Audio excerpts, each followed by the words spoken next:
एक लड़की वाला को पता चला कि एक लड़का एमए पढ़कर आया है, संस्कृत पढ़कर आया है, बाहर से आया है, बड़ा अच्छा रहेगा, मेरी एकलौती बेटी है, उसका भी एकलौता बेटा है, अगर ब्याह हो जाए, शादी हो जाए तो बड़ा अच्छा रहेगा।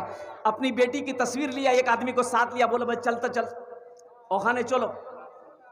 वो लड़के वाले के यहाँ गया, अपनी बेटी का फोटो दिखाया लड़के के बाप को, यार एटा हमार मई देखो ना भालो आछे कि ना।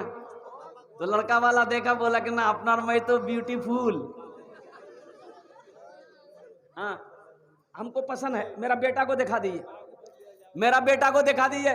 और बेटा ने देखा तो बोला कि अब्बा एक तो लड़की हमको चाहिए, ये लड़की खूबसूरत है, पसंद हो गया। तो लड़की वाला बड़ा खुश हुआ कि चलो मेरी बेटी का सिलेक्शन हो गया, तो चलो कुछ लेन देन की बात कर लें, क्या लेगा नहीं लेगा इन लोग। तो लड़की के बाप से बोला, लड़के के बाप से बोला कि समधी ए जहेज में क्या लेगा। बोला हमको कुछ नहीं चाहिए, मेरे बेटा से पूछो। तो बेटा को सामने बिठाया लड़का को, तो लड़की वाला बोला कि बेटा जहेज में क्या लोगे, टाइटन की घड़ी लोगे या सोनाटा घड़ी लोगे, क्या लोगे, कौन सी घड़ी लोगे। तो लड़का संस्कृत पढ़कर आया था, तो संस्कृत में लड़का बोला ना, कि बोलो ये तो ना भी बोल रहा, हाँ भी बोल रहा। उसके साथ में जो था बोला फिर पूछो, फिर पूछा कि बेटा क्या लेगा, वॉशिंग मशीन लेगा, वॉशिंग मशीन। लड़का बोला ना, भाई बात समझ में नहीं आ रही कि ना बोल रहा कि हाँ बोल रहा। बोला फिर पूछो, बोला बेटा क्या लेगा, फ्रिज लेगा, फ्रिज। तो लड़का बोला ना। तो लड़की वाला को गुस्सा आया, बोला खुल के बोलो क्या बोलेगा, समझ में नहीं आ रही, खुल के बोलो। तो लड़का बोला यामा। बोलो बात समझ में आ रही, यामा लेगा, यामा लेगा। इसलिए नौजवानों तौबा करो, जहेज मांग कर नहीं लेना है, किसी लड़की वाले को परेशान नहीं करना है, अरे कोई किसी को मुसीबत में नहीं डालना है। आज हमारी बहुत सारी बेटियां सिर्फ जहेज की वजह से जवानी ढल गई, घर के अंदर में शादी नहीं हुई, इसलिए कि बाप गरीब है, उसके पास देने के लिए जहेज के लिए पैसा नहीं है, अपाची थपाची के लिए पैसा नहीं है। अब बताओ उन बच्चियों की आहा लगेगी कि नहीं लगेगी। इसलिए नौजवानों नबी के सुन्नत के मुताबिक निकाह करना, नबी के सुन्नत के मुताबिक निकाह करोगे, अल्लाह निकाह की बरकत से तेरे घर में खुशहाली पैदा फरमा देगा। जो औलाद पैदा होगी वो नेक और साले पैदा होगी। इंशाल्लाह नबी के सुन्नत मुताबिक निकाह करोगे भाई, निकाह करोगे इंशाल्लाह। अच्छा एक लड़का ना 40 साल उम्र हो गई, उसकी शादी नहीं हो रही थी। उसकी वजह है कि वो जिस लड़की को देखता था ना उसको छांटता था। ये लड़की देखो, बोले नहीं इस लड़की से नहीं करेंगे। काहे नहीं करोगे, बोले इसका नाक बहुत ऊंचा है, छांट। इससे करो, बोले नहीं इस लड़की का आंख है। इससे करो, बोले नहीं इसका चलते हुए पैर लग जाता है। अच्छा इसको देखो, बोले नहीं काली है। इसको देखो, बोले नहीं इसका दांत निकला हुआ है। छांटते छांटते छांटते 40 साल उम्र हो गई। तब इसका जीजाजी बोला कि अब तुम्हारी शादी नहीं होगी। बोला काहे ना होगी, बोला अब बुढ़वा से शादी कौन करेगा, 40 साल के बाद बुढ़ापा शुरू हो जाता है, अब शादी नहीं होगी। ये नौजवान बोला कि नहीं नहीं जीजाजी अब आप ही देखिए, आप जो देख लीजिए हम कर लेंगे, हम लड़की नहीं देखेंगे।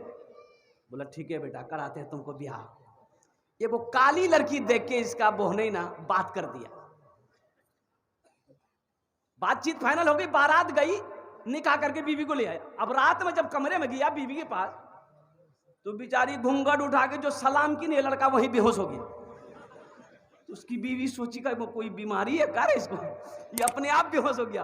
पानी का छींटा मारी, वो लड़की पूछने लगी कि आप बेहोश काहे हो गए, हम कुछ पूछना चाह रहे थे, आप पहले बेहोश हो गए। तो वो लड़का बोला जल्दी पूछो ना तो फिर बेहोश हो जाएंगे। वो लड़की बोली कि देखिए हम यहाँ नई आए हैं, हम तो किसी को जानते नहीं हैं, आप ये बता दीजिए हम किससे पर्दा करें किससे पर्दा नहीं करेंगे। तो उसका शोहर बोला कि तुम किसी से पर्दा करो या ना करो, लेकिन हमसे जरूर पर्दा करना। फिर बेहोश हो गया वो। सिर्फ सूरत को ना देखो, सीरत को भी तो देखो, सीरत को भी देखो। अल्लाह के रसूल सल्लल्लाहु अलैहि वसल्लम इरशाद फरमाते हैं कि लोग निकाह करते हैं 4 बातों की बुनियाद पर। कोई हसब नसब देखता है, खानदान देखता है, कैसा ऊंचा खानदान है कि नहीं है। कोई माल और दौलत को देखता है, टाका वाला है कि नहीं है, कोठी वाला है कि नहीं है, बिल्डिंग वाला है कि नहीं है, और कोई क्या देखता है? हुस्न और जमाल को देखता है, खूबसूरती है कि नहीं है। अल्लाह के रसूल सल्लल्लाहु अलैहि वसल्लम इरशाद फरमाते हैं कि तुम दीनदारी को देखो, दीनदारी को तरजीह देना। जिस लड़की के अंदर में सौम सलात का पाबंद देखना, उसे अपनी बीवी बना लेना। जिस लड़के के अंदर में दीनदारी देखना, उसे अपना दामाद बना लेना।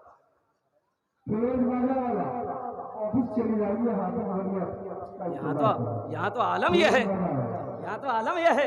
हम लोग लड़का देखने जाते हैं, सिलेक्शन करते हैं, बोले नहीं लड़का बहुत हीरो है, ये लड़का हीरो है, हाँ हीरो है, खड़ा होकर पेशाब करता है, लड़का हीरो है। तो जब जो खड़ा होकर पेशाब करता वो हीरो हो गया, तो जितना गधा लोग खड़ा होकर पेशाब करता तो गधा लोग भी हीरो हो गया। भाई सोमो सलाद देखो, अभी तो ये पैंट निकली है, हमारा बच्चा लोग पहना है, ये देखिए पैंट सामने है, इस पैंट का नाम है जीन्स पैंट। तौबा करो, अल्लाह माफ करे, इस पैंट से, ये पैंट पहन के सही से बैठ नहीं पाता बच्चा मेरा। ये नौजवान लोग नहीं बैठ, अगर पेशाब लग जाए मुसीबतें है उसके लिए। पहली बात वो सही से बैठ नहीं पाता, पेशाब करने के चुकू मार के बैठता है, ऐसे कुकरू को बैठता। आधा पेशाब जमीन में गिरता है और आधा पेशाब रुक जाता है। जब ये खड़ा होता है चैन लगाता है, आधा पेशाब पेंटे में हो जाता है। बोलो बात सही कि गलत है? बोलो बताओ, तुम पाक कैसे रहोगे? हम तो वही कहते हैं, ये फिल्मिस्तान का ये लोग नकल कर रहा है, ये नक्काली हमारा बच्चा फिल्म के हीरो नचनिया लोगों को देखकर कर रहा है। एक जमाना था पहले हीरो लोग ढीला ढाला पैंट पहनता था, है ना, वो इतना बड़का मोरी था कि उसमें एक आदमी घुस जाता। वो ढीला पहना, ये भी ढीला पहना। अच्छा वो टाइट किया, ये भी टाइट किया। अभी तो फटा पैंट है, फटा पैंट है कि नहीं? एक नौजवान को देखें, यहाँ फट्टा, यहाँ फट्टा, यहाँ फट्टा, पीछो फट्टा था। कुर्बान जाओ नौजवानों, हम तो कहते हैं नक्काली कर रहा है ये हीरो लोगों का। तो वो ढीला पहना, ये भी ढीला किया, वो टाइट किया, ये भी टाइट किया, वो फाड़ा, ये भी फाड़ा। अब डर है कि कहीं वो ना खोल दे, ये भी खोल देगा। बोले झमेले खत्म हो गए। तौबा करो नौजवानों, अगर नक्काली करनी है हजरत अबू बकर सिद्दीक की करो, हजरत उमर बिन खत्ताब की करो, हजरत उस्मान गनी की करो, हजरत अली की करो, और कुर्बान जाओ अल्लाह के नबी जनाब मोहम्मद रसूलुल्लाह सल्लल्लाहु अलैहि वसल्लम से बढ़कर कोई आइडियल है? अल्लाह के रसूल की नकल करो, अल्लाह के रसूल को अपनी जिंदगी का आइडियल बनाओ। अपनी जिंदगी का हीरो अगर किसी को बनाना है, अल्लाह के रसूल जनाब मोहम्मद रसूलुल्लाह सल्लल्लाहु अलैहि वसल्लम की जात को बनाओ, तो ये दुनिया भी अच्छी गुजर जाएगी, आखिरत भी सवर जाएगी इंशाअल्लाह। नबी के सुन्नत के मुताबिक जिंदगी गुजारोगे नौजवानों, हाथ उठाओ इंशाअल्लाह, वादा करो नबी के सुन्नत के मुताबिक। अच्छा दाढ़ी दाढ़ी दाढ़ी रखना क्या है? सुन्नत है। अच्छा ये एक चीज़ बताओ नौजवानों, दाढ़ी किसको निकलती है? औरत को निकलती है या मर्द को निकलती है? मर्द को। आज जो छिला दे बोलो बोलो। लेकिन ये दाढ़ी भी बड़ी जिद्दी है, ये दाढ़ी भी बड़ी जिद्दी है। जब भी निकलती है मर्द के चेहरे पे ही निकलती है, औरत के चेहरे पे कभी दाढ़ी देखा? लेकिन ये बुधवा को देखिए, जैसे ही दाढ़ी निकलेगा नाई की दुकान में चला जाएगा, नाई को बोलेगा न छिलो, दाढ़ी कहती है नहीं नहीं नहीं, नहीं हमको मत छिलो, तुम मर्द हो। ये बोलता नहीं हम मर्द नहीं, हम वो। नौजवानों नबी की सुन्नत से अपने चेहरे को सजाओ मेरे बच्चों।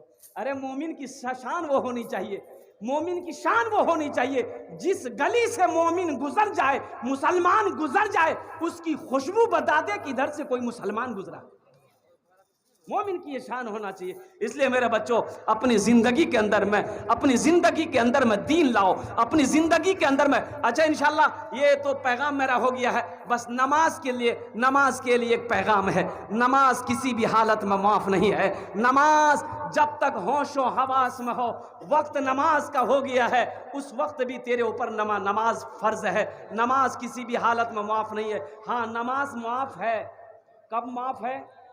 दो किस्म के लोगों पर नमाज माफ है। दो किस्म के लोगों पर नमाज, किसके ऊपर? पागल के ऊपर नमाज माफ है। पागल के ऊपर में वो जब तक उसका मेंटल डिस्टर्ब है, जब दिमागे नहीं है तो नमाज कैसे पढ़ेगा? अब किधर रुक कर पढ़ेगा? उसको मेंटल है ही नहीं। तो जब तक वो अच्छा ना हो जाए नमाज माफ है। और दूसरा वो आदमी जो मर गया, भाई मुर्दा पर नमाज है? अरे बोलो मुर्दा पर नमाज है? मुर्दा पर नमाज माफ है, मरने के बाद नमाज नहीं है, नमाज माफ है। अब जो नमाज नहीं पढ़ते हो समझ लो ये कौन कैटेगरी में हो तुम? दोनों में से कौन कैटेगरी में हो? पागल हो? इसलिए मेरे बच्चों, मेरे नौजवानों, इंशाअल्लाह वादा करो कि हम सब इंशाअल्लाह पांचों वक्त, जो बच्चा मेरा नौजवान आज तक मस्जिदों से दूर थे, सजदों से दूर थे, एक वादा करो कि हाँ हमसे गलती हुई है, हमसे भूल हुई है, हम नमाज से गफलत बरत रहे थे, हम नमाज से दूर थे, मस्जिदों से दूर थे। इंशाअल्लाह इस जलसे के बाद एक पैगाम लेकर उठो मेरे बच्चों कि इंशाअल्लाह हम पाबंदी के साथ पांचों वक्त की नमाज पढ़ेंगे इंशाअल्लाह। कितने लोग तैयार हैं? जरा हाथ उठाओ, हम दुआ करेंगे इंशाअल्लाह। वाह वाह, अल्लाह हमारा ये सारा बच्चा नौजवान, अल्लाह हाथों को उठाना मेरा काम था, उठवाना मेरा काम था, इनके दिलों को बदलना तेरा काम। अल्लाह इन बच्चों के दिलों को बदल दे, हमारे बच्चों के सीनों को बदल दे, अल्लाह इनकी नीयतों को बदल दे, अल्लाह इनको पक्का सच्चा नमाजी बना दे। आमीन बोले दो।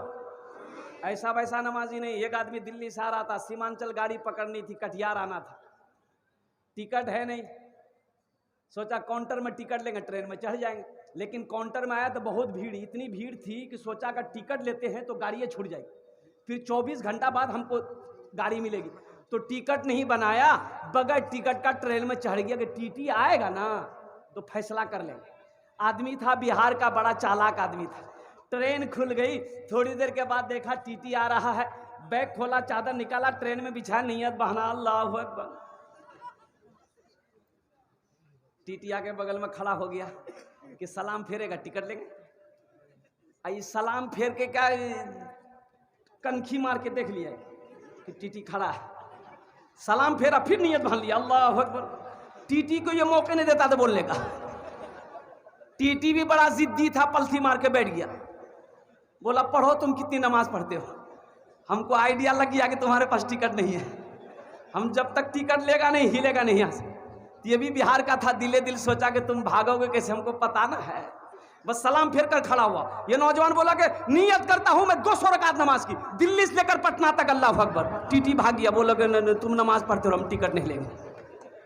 अल्लाह हमारे बच्चों को, नौजवानों को पांचों वक्त का पक्का सच्चा नमाजी बना दे। मुअज़्ज़ज़ सामीन किराम, अज़मत कुरान क्या है? नौजवानों, आखिरत को सामने रखो, मौत सामने खड़ी है। रब कदीर ने बेकार पैदा नहीं किया है, यूं ही पैदा नहीं किया। अल्लाह का कुरान कहता है वमा खलक़तुल जिन्ना वल इंसा इल्ला लियअबुदून।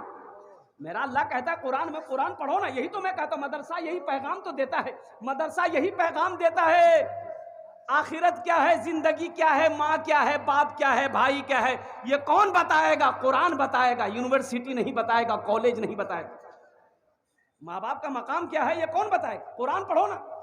कुरान ना बताएगा कि कॉलेज में पढ़ा बताया जाएगा, यूनिवर्सिटी में नहीं बताया जाएगा माँ बाप का मकाम क्या है, आखिरत क्या है, दुनिया क्या है, हलाल क्या है, हराम क्या है, सच क्या है, झूठ क्या है, ये कुरान बताएगा। इसलिए कुरान से लो लगाओ नौजवानों, आखिरत को संवारो, कब्र की तैयारी करो, हशर के मैदान की तैयारी करो। अरे जहां मरने के बाद कोई किसी का नहीं होगा, कोई किसी का नहीं।